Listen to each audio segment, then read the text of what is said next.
El estudio de IDESPO de la Universidad Nacional bajó de un 58.6 a un 42.9% el apoyo al presidente Rodrigo Chávez por la forma en la que se refiere a otros poderes. Desde la Asamblea, los diputados oficialistas señalaron que es normal el dato a 2 años de la administración Chávez Robles. Hay un poco de desgaste, un desgaste normal que puede tener el gobierno y aún así con un gran apoyo para 2 años de gestión en comparación con gobiernos anteriores. Creo que lo estamos haciendo bien. Hay decisiones a veces no populares, pero que son para el beneficio del país, que generan cierto desgaste en el tema de percepción, pero que esperamos, las encuestas van variando y don Rodrigo puede volver a subir esos puntos con el trabajo que está haciendo con todo su gobierno.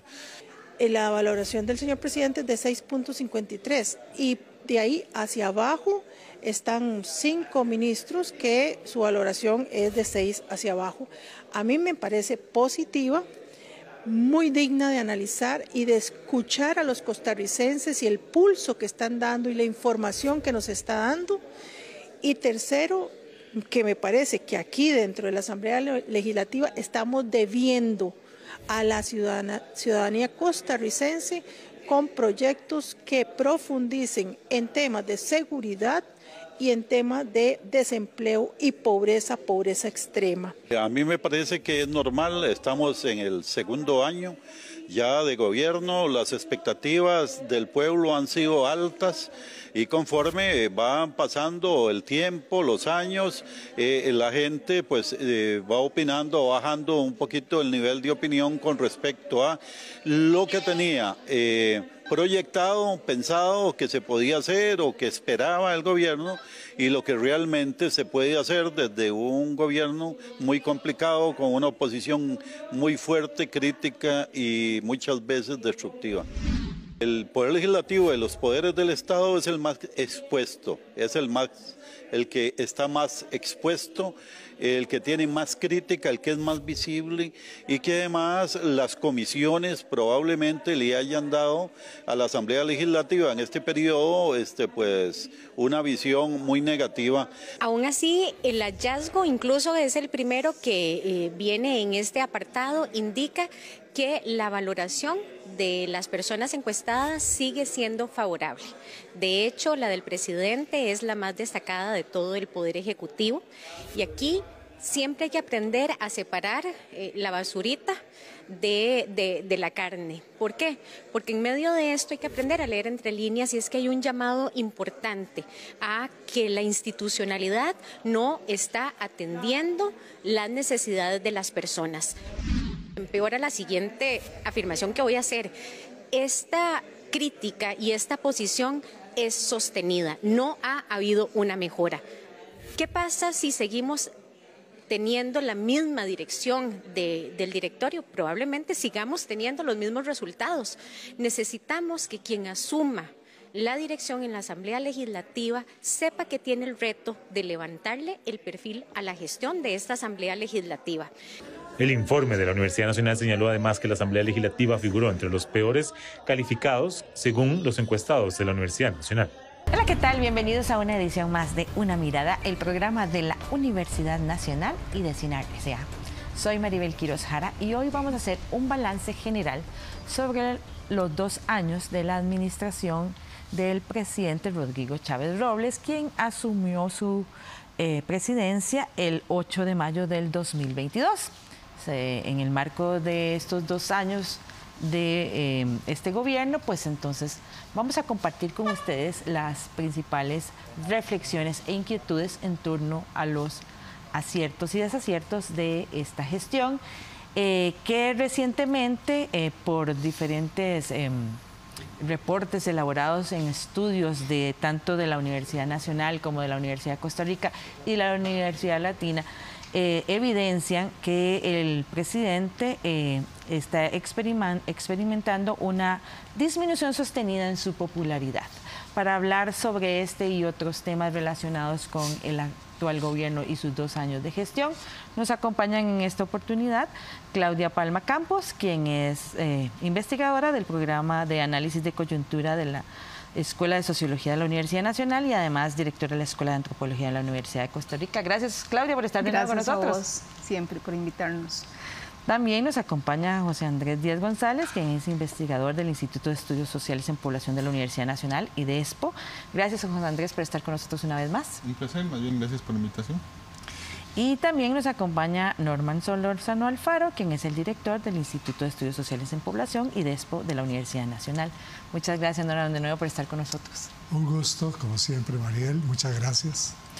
Bueno, este programa surge en el marco precisamente de hacer un análisis de la actual administración del presidente Rodrigo Chávez Robles, quien, como dije en la introducción, pues está en el segundo año de su gestión, diríamos que en la mitad de la gestión, en una gestión que inició con grandes índices de popularidad y que recientemente, como decía yo, estudios de IDESPO, el CIEP de la UCR y también del Observatorio de Comunicación Digital de la ULAtina reflejan que esta popularidad ha venido decreciendo de forma importante.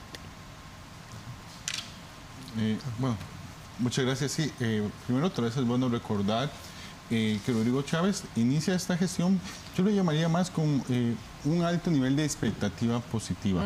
Quiero recordar que llega al poder por balotaje. Él no llega al balotaje siendo el candidato más votado, ¿verdad? Llega en segundo lugar. Y en primera ronda obtuvo aproximadamente el 10-12% del padrón electoral de apoyo. Es decir, 12 de cada 5 costarricenses que podían votar, ¿verdad?, votaron por él. Era realmente un nivel bastante bajo. Gana el balotaje, ¿verdad?, con holgura. Los estudios en ese momento demostraron que no era tanto la figura de Rodrigo Chávez, sino su contrincante en ese momento, José María Figueres, que generaba cierta rechazo por parte del electorado.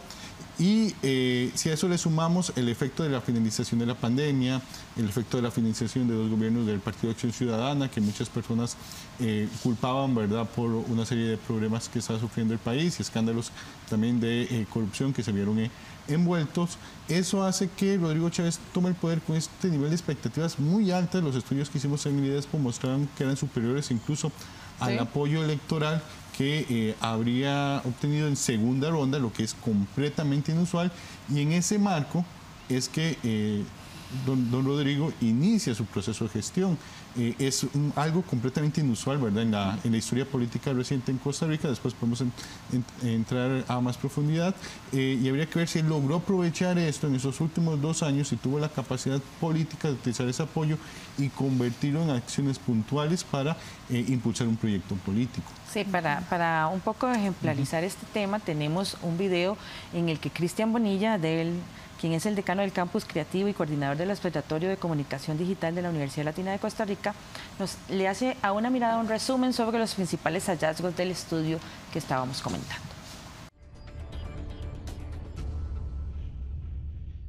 Cuando analizamos los resultados del informe 23 del Observatorio de Comunicación Digital, identificamos algunos elementos importantes a considerar, sobre todo a nivel de la conversación digital hacia la figura del presidente.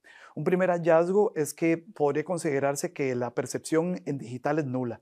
Los comentarios positivos y los negativos tienen básicamente la misma cantidad de porcentaje y pues se anulan. Pero lo que sí se nota es un declive en los comentarios positivos hacia el presidente, considerando desde mayo de 2022 a marzo de 2024 una pérdida prácticamente de 18 puntos porcentuales que no se dan de la noche a la mañana, sino que va descendiendo poco a poco.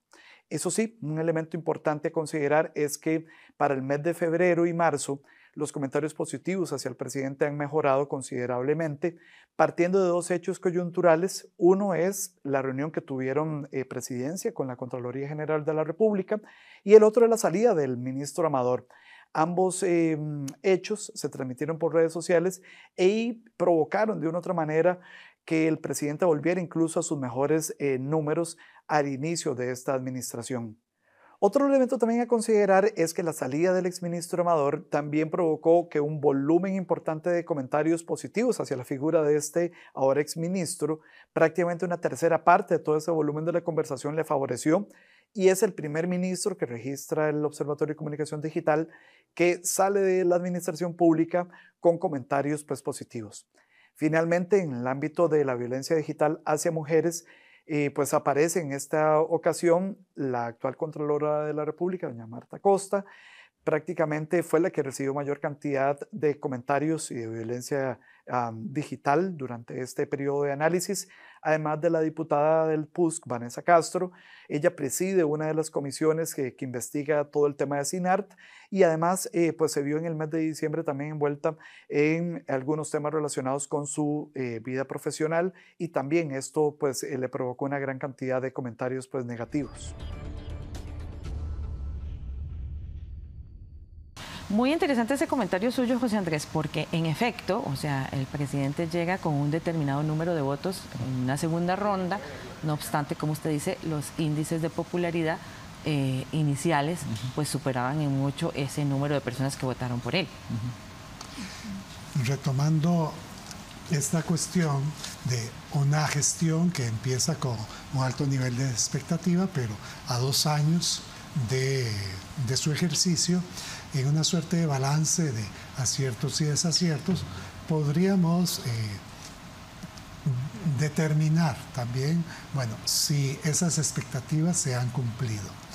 Al respecto, podríamos empezar valorando, bueno, el estilo de la gestión, y eso se hace con relación a acciones concretas.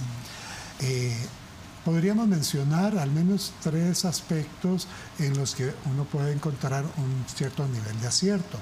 Uno es la continuación de una agenda de remozamiento y atención de la infraestructura vial, no así de la infraestructura pública en general, sino la infraestructura vial que de las 2 administraciones anteriores se había reactivado este gobierno, entonces empieza o continúa en esa senda. Un segundo aspecto que distintos analistas también señalan fue ese, en materia de política internacional, el apoyo que daba también a el respeto a la voluntad popular, en el caso guatemalteco, posterior a la elección que lleva a la presidencia el doctor Arévalo. Y entonces es una defensa por la democracia y la voluntad popular. Y tercero, también en el ámbito nacional, una iniciativa que se hace en conjunto y recuperando o más bien aprovechando la larga experiencia y trayectoria que tiene la Universidad Estatal a Distancia en Educación a Distancia con el proyecto de bachillerato para la empleabilidad y el emprendimiento. Ahora bien, esas 3 acciones que podemos señalar como un acierto, veámoslo en términos de la forma en que son llevadas adelante. Y entonces empezamos a ver que la continuación de esa agenda de desarrollo de la infraestructura vial, uno prioriza un aspecto, uno de los aspectos en los cuales estamos con fuerte rezago en materia de infraestructura pública. Ya hemos visto, por ejemplo, que si bien no es aparentemente de directa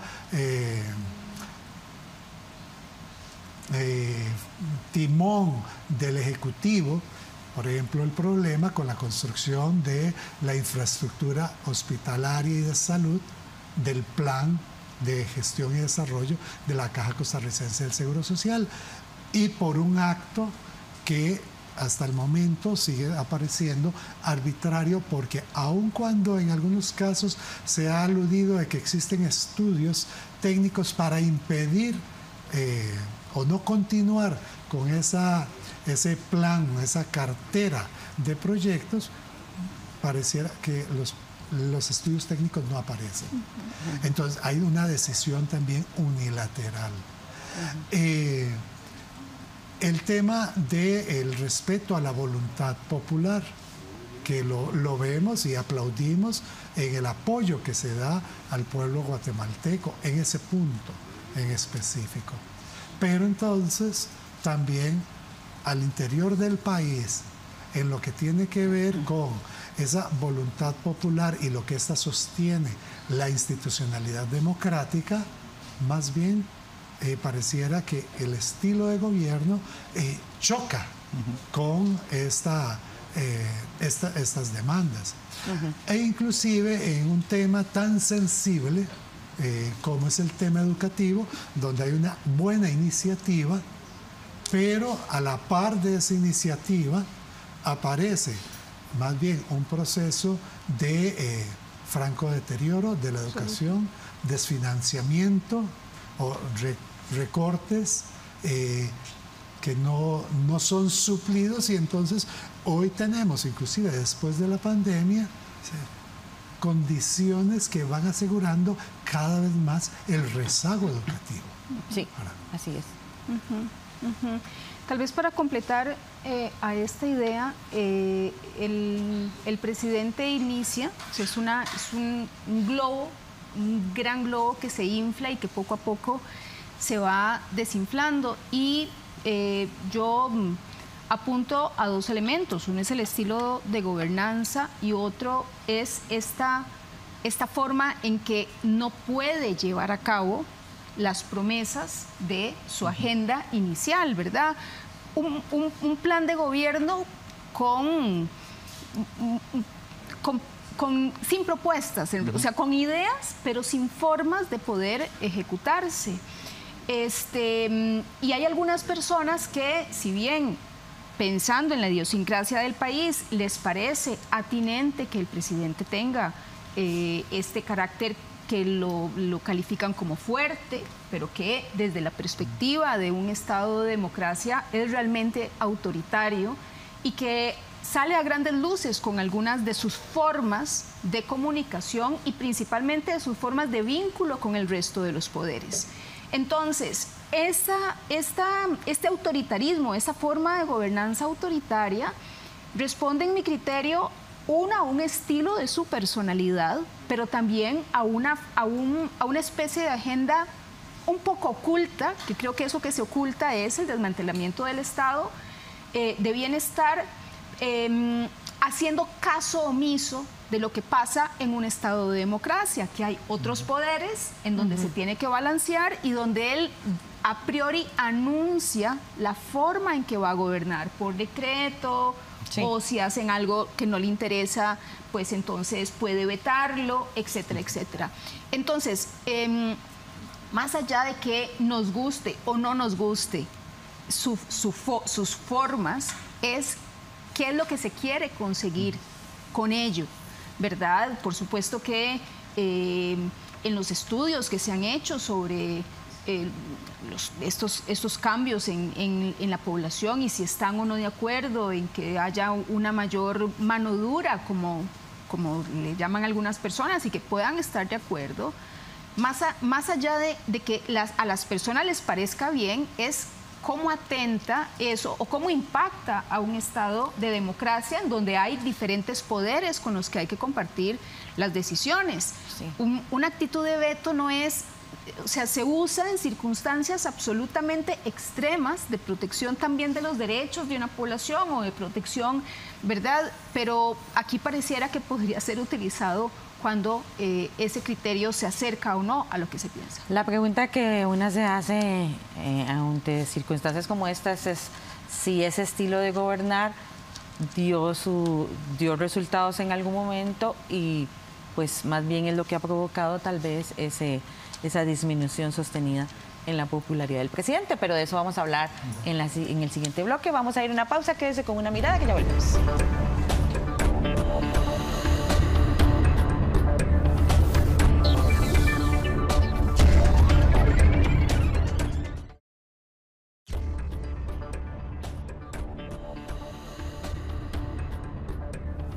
Si uno tuviera que hacer un balance de la gestión de esta prácticamente 2 años, yo creo que uno puede exaltar el tema de infraestructura. Creo que no es casual también que Luis Amador haya sido también una de las figuras destacadas durante esta administración. El gobierno ha puesto un pie en el acelerador en algunas obras de infraestructura que estaban rezagadas de administraciones anteriores, y me parece que es un punto alto. Otro punto alto me parece que es el estilo de gobierno. A muchos nos gustará, a otros no les gustará, pero creo que el estilo de gobierno del presidente, de mostrarse pues quizá con una mano fuerte, presente, que intente concentrar la cantidad de reflectores cuando veníamos de una administración, por ejemplo, de Carlos Alvarado, que prácticamente estaba ausente la figura, ha causado, y me atrevería a decir, es una de las razones de popularidad que el presidente don Rodrigo Chávez pues ha sabido capitalizar, aunque sí riesgosa porque corre el riesgo de sobreexponerse, pero eso más adelante el tiempo lo determinará. Y un tema que me parece que ha sido positivo, pero que también tiene algunos elementos negativos, es que Rodrigo Chávez ha sabido hacer de la confrontación un mecanismo de combustión para su popularidad. Y me explico, ha sabido identificar con qué actores conviene comerse el pleito, comerse la bronca, como dice él. Y, por ejemplo, ha sabido emprender con ciertos medios de comunicación que tenían ya una reputación descalificada desde hace muchísimos años. Él ha sabido, pues, enfrentársele y creo que eso le ha dado también, pues, un poco de popularidad, sobre todo en sus bastiones electorales, que son personas de un escaso nivel de estudios, de zonas más rurales, zonas periféricas. Ahora, el punto de la confrontación es hasta qué punto sea sostenible. ¿Por qué? Porque ha creado, y aquí paso ya más bien a los elementos negativos de su gestión, es que la confrontación ha sido excesiva. Prácticamente ha abierto flancos de confrontación con una enorme cantidad de actores, con la Contraloría General de la República, con el Poder Judicial, con la prensa que yo le decía, con los propios diputados, lo cual dificulta muchísimo la relación entre ejecutivo y legislativo, y prácticamente todos los días tiene un nuevo actor con el cual empieza una confrontación, y eso realmente tampoco será sostenible en el tiempo.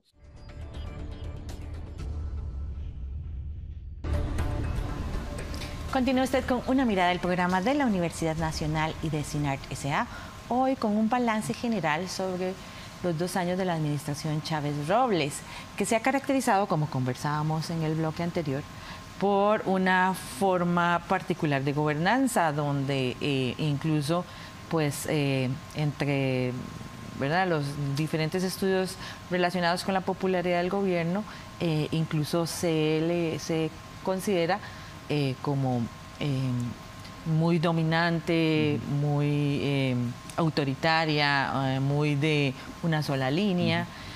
No obstante, al inicio de la administración, pues muchas personas estaban de acuerdo con que este país necesitaba un poquito de mano dura.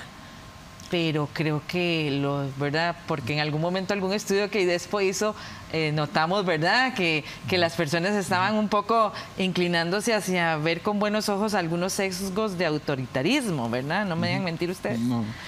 Pero, evidentemente, independientemente de los aciertos y desaciertos de la gestión, a la mitad de este gobierno, pues tenemos una población que ya no está tan contenta con esa forma de gobernar, pero tal vez sobre todo con los resultados.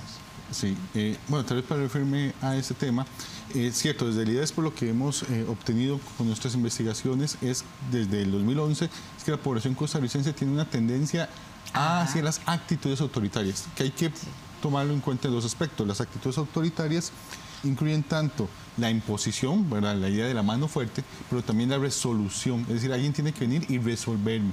No solo necesito mano fuerte, necesito resolución de problemas, ¿no? En ese sentido, por eso muchas personas han tal vez interpretado que Chávez y su carácter fuerte, y en algunos casos dirían autoritario, fue atractivo para la población. Al menos con los datos de nosotros hacemos una lectura un poco distinta. Porque, volvemos, Chávez ya tenía ese carácter y esa postura desde la campaña y no fue atractivo en la campaña.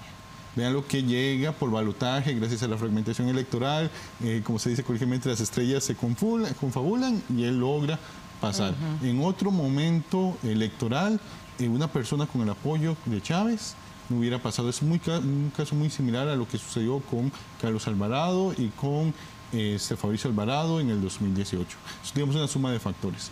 Él inicia con esas altas expectativas, pero no creemos tanto por el carácter porque todavía el gobierno no había iniciado cuando se tenían esas expectativas, sino por, volvemos, esa coyuntura. Y se mantiene, o se ha mantenido alto, no gracias a su estilo autoritario, es a pesar de su estilo autoritario. Porque los estudios que hemos hecho desde el IDESPO muestran que más bien las personas, digamos, que o no hay una asociación entre el apoyo del presidente y la aceptación de ese estilo autoritario conflictivo, ¿verdad?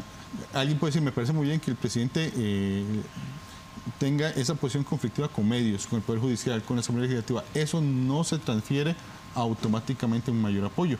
Y más bien encontramos lo contrario. Las personas que lo valoran bajo son aquellas que rechazan esa visión del presidente.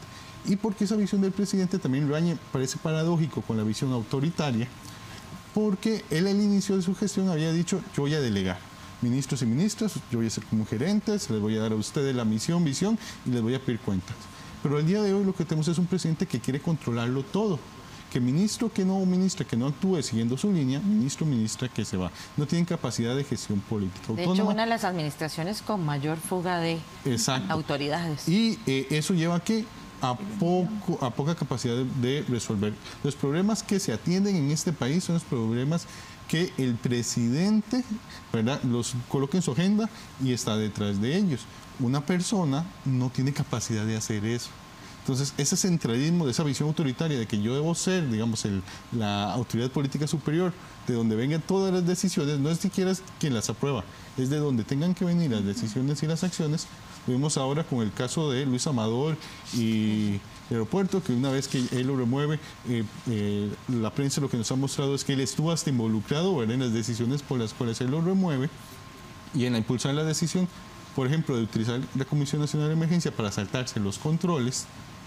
Y eso que es lo que estamos teniendo, un gobierno con poca capacidad de parte de la gestión político-administrativa, las figuras de los ministros y ministras, para tomar acciones para resolver. Entonces tenemos un gobierno muy concentrado, él puede tener esa figura fuerte, pero esa misma figura fuerte no permite que su gobierno genere acciones efectivas o eficientes para resolver problemas. Y al final de cuentas la población va observando eso. Mantenemos la hipótesis, todavía en el reino de las hipótesis, que muchas personas todavía están atravesando tal vez una especie de problema de adaptación como se dice coloquialmente, de disonancia cognitiva. Yo tenía altas expectativas y todavía las mantengo porque estoy esperando que en algún momento él pueda cumplirlas. Pero cada vez es más difícil porque no tenemos acciones que podamos ver un modelo de gobierno distinto. En esa línea, la posibilidad de una gestión delegativa, como bien señala José Andrés, que parecía que era la propuesta del actual presidente, es viable en la medida que se tenga y se comparta consensuadamente un proyecto, un plan de gobierno, hay una visión conjunta, entonces sí, es posible delegar para que los distintos agentes puedan llevar adelante las diversas, múltiples y diferentes acciones. Sin embargo, la centralización, que en la práctica es lo que hemos visto, entonces nos empieza a revelar. Existe un plan, hay un plan de gobierno. Ya está muy claro que en el proceso electoral, esto no salió a la luz, ni por unos ni por otros, ¿verdad? Pero, muy bien, bueno, una vez llegado al gobierno, ¿cuál es el plan que se tiene?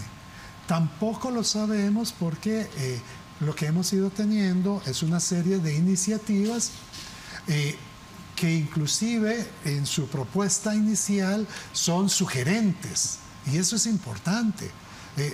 Claro, pueden estar respondiendo a reclamos y expectativas de problemas que tienen y demandan una resolución.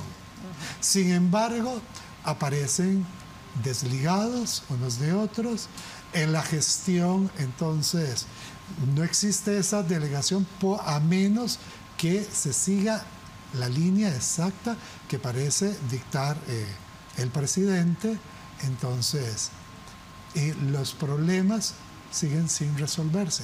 Y las propuestas son propuestas que no están mostrando resultados, al menos resultados positivos para el grueso de la población.